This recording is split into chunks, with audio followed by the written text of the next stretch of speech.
अहिलेको जेएनयू सरकारलाई म च्यालेन्ज गरेर भन्न चाहन्छु कि 78 जनाको रगतमा टेकेर तपाईले जीवनमा गृहमन्त्री हुन्छ भनेर कहिले कल्पना गर्नुभएको थियो? सुशीला कार्की कहिले प्रधानमन्त्री बन्छ भनेर कल्पना गर्नुभएको थियो?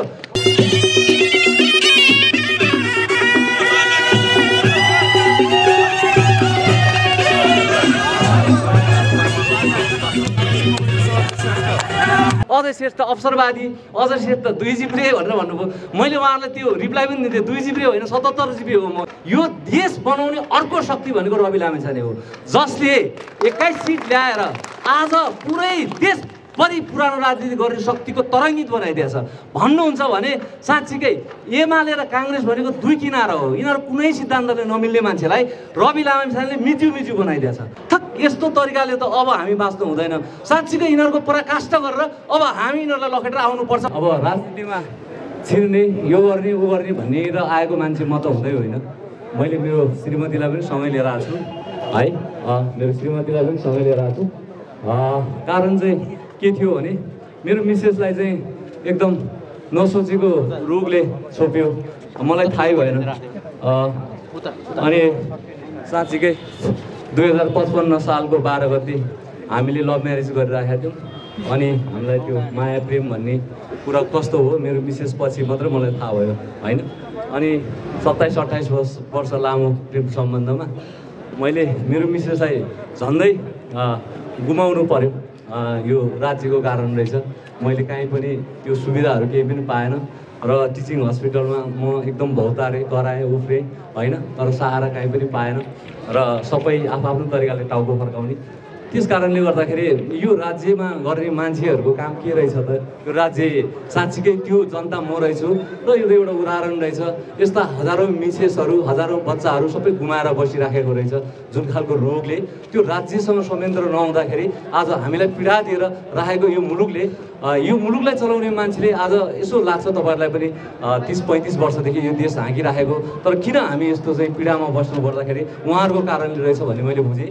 र साँच्चीकै 3rd स्टेपको क्यान्सर अनि उसको घाँटीदेखि माथि 11वटा जति अपरेसन भएको, डक्टरले पनि लगभग हुँदैन होला भन्ने, घर परिवारले त त्यही नै भन्ने। तर मलाई चाहिँ के लाग्यो भने साँच्चीकै मेरो सारा संसार सबैभन्दा पछि मेरो मिसेस, त्यसपछि मेरो बच्चा, त्यसपछि मेरो देश भन्ने हिसाबले मैले अगाडि बढ्यो। र मेरो मिसेस थिएन भने, मेरो बच्चा थिएन भने सायद म पनि नहुन सक्थेँ होला। यो चाहिँ मैले तपाईँलाई भने। सो यही क्रममा मैले बचाएँ, सबै गरेँ। डक्टरको अथक प्रयास, डक्टर कुञ्जनको एकदम नाम लिनुपर्ने हुन्छ टिचिङ हस्पिटलको, उहाँलाई म धेरै धन्यवाद दिन चाहन्छु। र यो आक्रोशहरू एकदमै धेरै भएको थियो। त्यस कारणले गर्दाखेरि 2079 सालमा जसरी राष्ट्रिय स्वतन्त्र पार्टीको चाहिँ जन्म भयो, त्योभन्दा अगाडि बालेन शाह, हर्क सम्पाङ र कुलमान दाइ त आफ्नो कार्यकाल निभाइराख्नु भएको थियो, पछि आउनुभयो। जनतालाई उहाँको पनि आश थियो। त्यस कारणले मैले यसो विचार गरेँ होइन, यस्तो यस्तो पात्रहरू आइसक्नु भएको रहेछ। साँच्चीकै अब हामीले यो कुलदेवतालाई चाहिँ पुजेर राख्ने होइन, अब कुलदेवतालाई कुलमा छोडेर अब हामी देश बनाउने कुलदेवतालाई चाहिँ अगाडि लानुपर्छ भनेर राष्ट्रिय स्वतन्त्र पार्टी प्रति नजिक भएको त म अलिक पछिल्लोचोटि हो। म राजनीतिक शास्त्रमा यसरी आउँ जस्तो मलाई लागेको चाहिँ थिएन।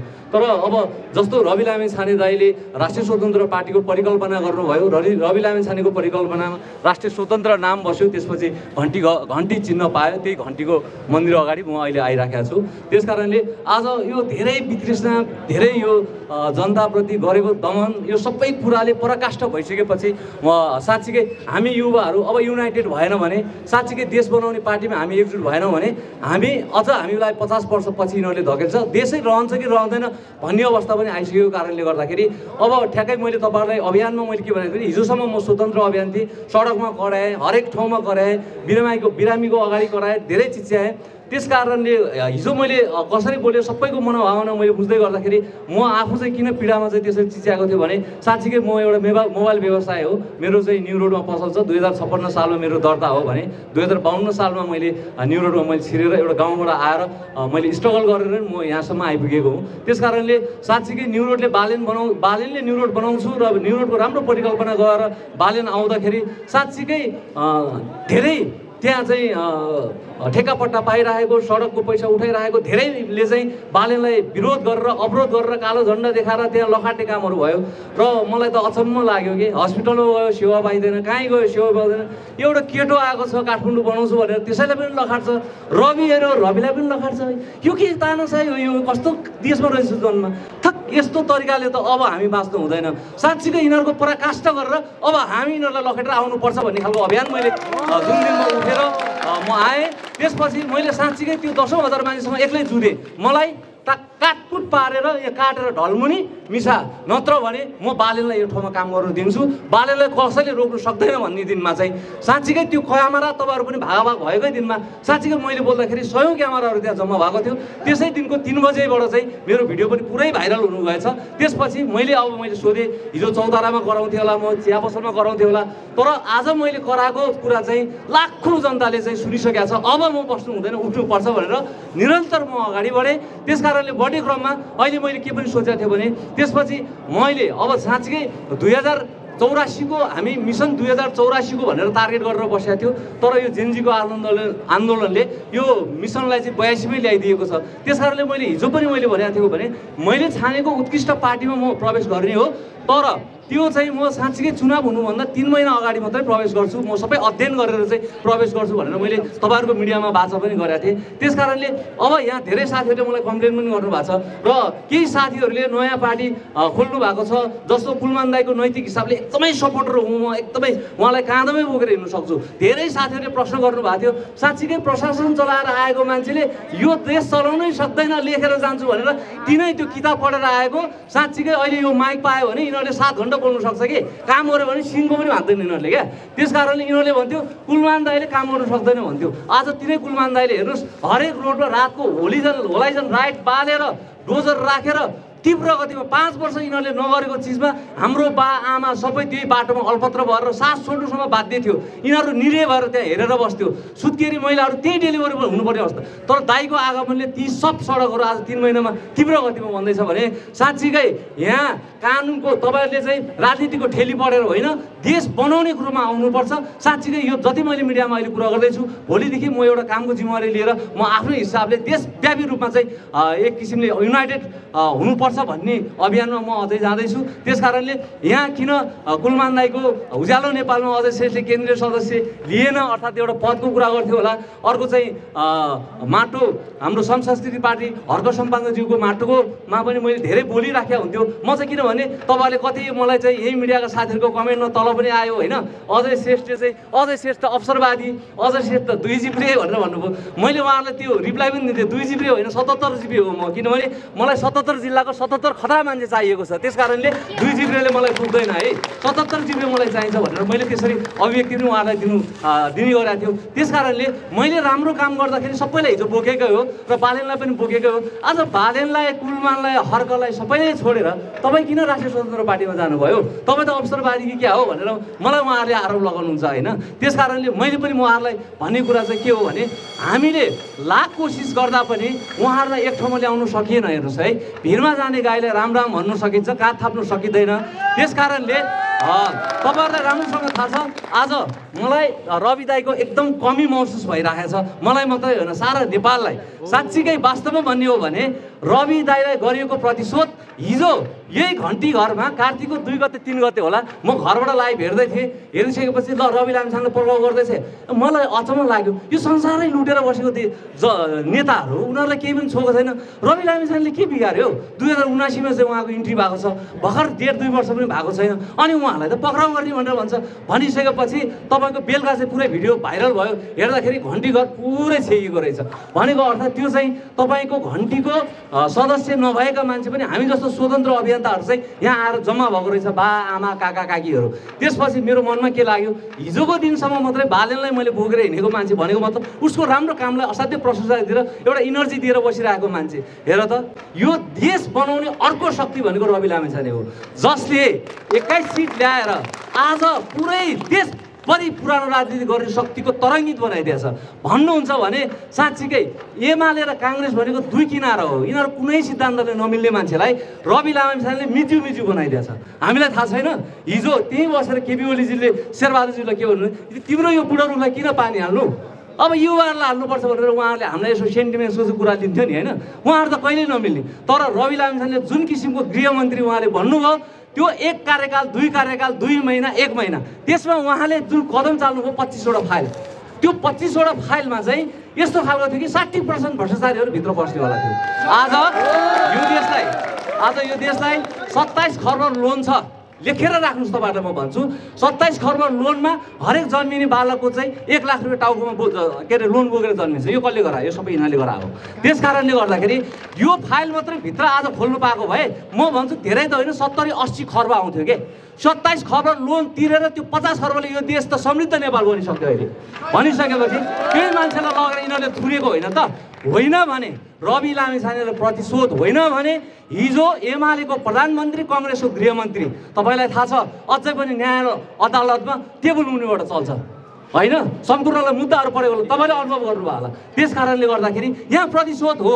तर 40 लाख हस्ताक्षर गर्ने क्रममा म पनि आएको छु नि त, म पनि आएको छु। 40 लाख हस्ताक्षरले रवि लामिछानेले प्रतिशोध हो, एकचोटि छानबिन गरौँ। अहिलेको जेएनयू सरकारलाई म च्यालेन्ज गरेर भन्नु चाहन्छु कि 78 जनाको रगतमा टेकेर तपाईँले जीवनमा गृहमन्त्री हुन्छ भनेर कहिले कल्पना गर्नुभएको थियो? सुशीला कार्की कहिले प्रधानमन्त्री बन्छ भनेर कल्पना गर्नुभएको थियो? तपाईँले 78 जनाको रगतमा टेकेर तपाईँले चाहिँ अहिले प्रधानमन्त्री र गृहमन्त्री खानुभएको छ। यसै मिडियाका साथ म भन्न सक्छु। तर त्यसमा 60% राष्ट्रिय स्वतन्त्रबाट रवि लामिछानेको पनि हात छ। त्यो के अरे जुन जेनजीको आन्दोलन हामी जस्तो युवाहरूको आएको छ त्यहाँ, किनभने रवि लामिछानेलाई प्रतिशोध भएको छ है। साँच्चीकै यो अन्याय र अत्याचार भएको छ है, यो पराकाष्ठ भयो। अब हामी भन्दैछौँ साँच्चीकै वास्तवमा आज जो मान्छेलाई न्याय म त भन्दैछु साँच्चीकै होइन रवि लामिछानेज्यूले त न्याय पाइहाल्छ नि। अब यत्रो चाहिँ कायापलट भयो, पुरानो शक्तिको सत्ता सबै सत्ता च्युत भयो। अब रवि लामिछानेको ज्यू जुन खालको प्रतिवेदन छ त्यो तान्छ होला। आज राष्ट्रिय मुद्दा भएको छ, अन्तर्राष्ट्रिय मुद्दा भएको छ। टिकटक लाइभ रवि दाई, यसो कमेन्ट रवि दाई, यो किन तपाईँले रवि दाई बनाउनु भएको? कमसेकम उहाँको फाइल तान्नु, त्यो साँच्चीकै उहाँको प्रतिवेदन प्रतिशोध हो कि होइन भनेर नेपाली जनतालाई एकचोटि देखाउनुहोस्। त्यो हामीलाई चाहिएको छ कि हामीले आरोप लगाए हुनु पनि नहुनु पनि सक्छ। भोलि त्यो फाइल हेर्दै गर्दाखेरि रवि लामिछानेलाई आरोप लगाएको होइन रहेछ है, अर्को 10वटा मुद्दा पनि थप्नु मिल्ने रहेछ भने थपिदिनुहोस्, डेट तोक्नुहोस्, 10 वर्ष हाल्नुहोस्। होइन भने तपाईँहरूले के गर्नु भएको छ भने त्यो सबै तपाईँहरूले जाँच साँची गरेर 99% मुद्दा चाहिँ तपाईँहरूले बनाएर हाल्नुभएको मुद्दा हो। म तपाईँहरूलाई लगाउन चाहेँ। मैले अहिलेको सरकारलाई म च्यालेन्जिङका साथ के भन्नु चाहन्छु भने शक्तिशाली एउटा 3 जनाको आयोग गठन गर्नुहोस्, त्यो प्रतिवेदनलाई तुरुन्त तान्नुहोस्। न्यायालयले रवि लामिछाने 3 चोटि जन्मिनुपर्छ, त्यसरी गाँठो पारेर हालेछ यिनीहरूले निर्दोष मान्छेलाई। भनिसकेपछि यो सबैको भण्डाफोर हुन्छ। भोलि रवि लामिछाने बस्ने ठाउँमा हामी बस्नुपर्छ भनेर तपाईँहरूप्रति आएको तरङ्ग हो कि होइन? त्यस कारणले पनि यहाँ कसले के गर्छ त्यो थाहा छैन। तपाईँहरूको घन्टी घरमा म आज प्रवेश भइसकेको छु र धेरैजना साथीहरूलाई आह्वान गर्छु, कोही पनि ढुलमुल भएर नबस्नुहोस्। रवि लामिछानेको कमी हुनु दिनु चाहन्न हामी। र लाखौँ रवि लामिछाने जन्मियो, यो क्यामेरा यति जन्म हुनु, यत्रो मान्छे पैदा हुनुको लागि चाहिँ आज रवि दाई नभएको कारणले हो क्या। हामी सक्नै दिँदैनौँ नि त। आज जहाँ ठिकै त्यही रवि देख्नुहुन्छ तपाईँले। अबको सरकारले त्यो सुन्नुपर्ने छ। तर मेरो जोरदार माग चाहिँ त्यो प्रतिवेदनलाई तानेर पुनर्अवलोकन गरेर जनतालाई एकचोटि ट्रान्सपेरेन्सी हिसाबले देखाइदिनुहोस्। प्रतिशोध हो भने तुरुन्तै उहाँलाई फाइनल गरेर त्यहीबाट उहाँलाई 3 दिनभित्रमा निकालिदिनुहोस्। होइन भने उहाँले के खाएको कसो खाएको जनतालाई स्पष्ट देखाएर डेट्स लाइनसहित उहाँलाई कैद तोकिदिनुहोस्। यो तपाईँहरूसँग मेरो सुझाव, विनम्र अनुरोध अहिलेको सरकारसँग है। सम्पूर्ण साथीहरूलाई एकदम धेरै धन्यवाद। र जुन हिसाबले म राष्ट्रिय स्वतन्त्र पार्टीमा आज प्रवेश भएको छु र वास्तवमा म यो पार्टीमा रमाइलो गर्नलाई, यहाँ भिडियोमा आउनलाई यो मैले गरेको होइन। आफ्नो मेरो मनमा चाहिँ के छ भने यहाँ यो देशले जेनजीको त्यत्रो आन्दोलन भयो, दुनियाँ भयो होइन, तैपनि हामीले औषधि हालेको रुममा उपिया उडुस पर्यो होला भनेर, तर जस्तोको तस्तै भयो के, केही पनि भएन। त्यस कारणले यो अब यसको विकल्प भनेको 2082 सालको चुनाव हो। चुनावमा राष्ट्रिय स्वतन्त्र पार्टीलाई 2/3 बहुमतले हामीले जिताएर सम्पूर्ण सेटअप तलदेखि माथिसम्मको राष्ट्रिय स्वतन्त्र पार्टीको हुनुपर्छ भन्नु है। त्यसपछि यो देशमा सबै कुरा बन्छ। साँच्ची मेरो मिसेस जस्तो लाखौँ उपचार नपाएर मर्नु परेको देश हो। बच्चाहरूले कपी नपाएर लेख्नु नपाएको देश हो। आज औषधि खान नपाएर मर्नु परेको देश हो है। मेरो लागि म आएको छैन, तपाईँहरूको लागि आएको। म बन्नु होइन, यो देश बन्नुपर्छ। यो देश बनेपछि तपाईँहरू हामीहरू बस्नुपर्छ। र सबैभन्दा पहिला आज यो घन्टीलाई भोट हाल्ने र बालेनलाई भोट हाल्ने मान्छे कोही पनि छैन यहाँ। करोड देश युवाहरूलाई लखेटेर बाहिर पुर्याएको छ र सकिएको यो नेताहरूको चाकडी गर्ने मान्छेहरू के बसिराखेको छ, नभए यिनीहरूलाई च्यालेन्ज गरेर ठोकेर आउने मान्छे मात्रै यहाँ अडिया छ। बाँकी सबै विदेशको 52 डिग्रीको घाममा अहिले तातेर काम गरिराख्नु भएको छ, प्लास्टिकको झोलामा खाना खाएर। तपाईँहरूले प्लिज छुट्टी कटौती गरेर हुन्छ कि के गरेर हुन्छ, यो आउने चुनावमा तपाईँहरूले प्लिज नेपाल आमालाई बचाउनुको निमित्त एकचोटि आउनुपर्छ र सबै ठाउँ गाउँ मेरो अभियान म अब एउटा जिम्मेवारी लिएर हिँडिसकेँ। मलाई जिम्मेवारी केही पनि दिनु परेको छैन।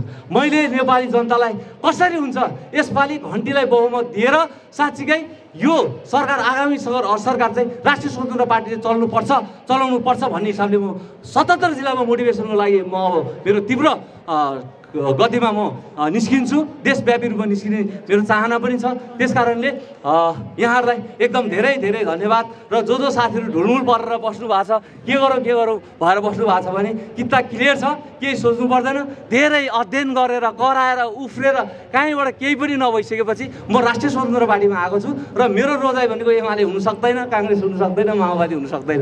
अब मैले के भनेको थिएँ भने कुलमान, बालेन, हर्क, तपाईँको गोपी सबैजना एक ठाउँमा एउटा पार्टी खोलिदिनुहोस्। राष्ट्रिय स्वतन्त्र पार्टी तपाईँ आफ्नो ठाउँमा छ, आफ्नो अभियान उठाएर लैजानुहोस्। मेरो तपाईँलाई विरोध छैन। म चाहिँ तपाईँहरूको क्रियाशील सदस्य नदिए पनि खोसेर लिनेवाला थिएँ, तर लाखौँ कोसिस गर्दा पनि 4 जना 4 तिर फर्केर आइसकेपछि मेरो अवस्था चाहिँ के भयो भने अब साँच्चीकै सङ्गठनले हान्ने हो।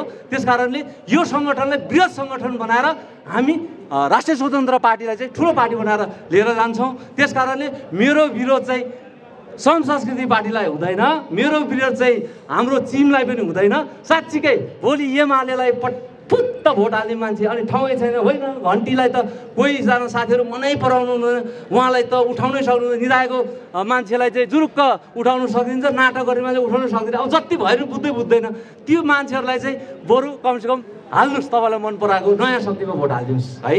माटोमा हाल्नुहोस्, तपाईँ चाहिँ चिममा हाल्नुहोस्, तर यो चिज चाहिँ नयाँमा हुनुपर्छ भन्ने हो। र उहाँहरूलाई पनि म कमसेकम अझै पनि केही पनि बिग्रेको छैन, युनाइटेड हुने ठाउँ छँदैछ। यहाँहरूलाई जोरदार तरिकाले अब यो घरमा म आएँ, फेरि मेरो पाराले तपाईँहरूलाई म स्वाद फेरि ल्याउन चाहन्छु भन्दै अर्को भाइ पनि हुनुहुन्छ उमेश घोरासैनी, जो पहिला हुन त मैले क्रियाशील सदस्य कसैको पनि कहिले पनि लिएको छैन, तर 2079मा हामीसँग अप्सन नहुँदाखेरि चाहिँ भोट हाल्ने भनेको तिनै कुलदेउतालाई थियो होइन, त्यही एमालेलाई भोट हाल्ने थियो। त्यो सबै विसर्जन गरेर सबै गरेर नमस्कार भनेर हामी आएको हौँ। यी भाइ पनि एकदमै खतरा योद्धा हो र केमिस्ट्री पनि मिल्नुपर्ने रहेछ। यसो बस्यो साँच्चीकै 2.5 घन्टा रवि दाईसँग मैले कुरा गरेँ तपाईँको नखु जेलमा गएर। म आधा थिएँ मैले यो अन्याय भयो होला, अत्याचारै भयो होला भनेर अन्न धुन कराउँदाखेरि 90% जति मिलेको रहेछ। तर रवि दाईलाई मैले जबसम्म भेटेँ यस्तो कुरा भयो, मेरो पर्सनली 1% पनि कुरा भएन र देशको विषयमा कुरा भयो। 1 to 1 बहस भयो। दाईले मलाई 4 चोटि हात मिलाउनु भयो, 4 चोटि गले लाग्नु भयो क्या। भनेको अर्थ कहाँबाट तिमीलाई यहाँ ल्याइदियो, यहाँ कस्तो मसँग खालको मिल्ने खालको रहेछ तिम्रो त विचारहरू भने दाईले मलाई एकदमै केमिस्ट्री मिल्ने खालको। त्यही भएर दाईको विचार त त्यो राजनीतिक शास्त्र पढाएर बस्ने यो होइन क्या। 1 to 1 काम गर्ने यस्तो खतरा जोस भएको दाई रहेछ। दाई साँच्चीकै तपाईँसँग त म आउँछु। तपाईँको छाती पछाडि, मेरो छाती अगाडि, पहिलो गोली मेरोमा लाग्छ, त्यसपछि तपाईँको दाई म आउँछु तपाईँको साथीले। म आज हस् त, नमस्कार, धन्यवाद।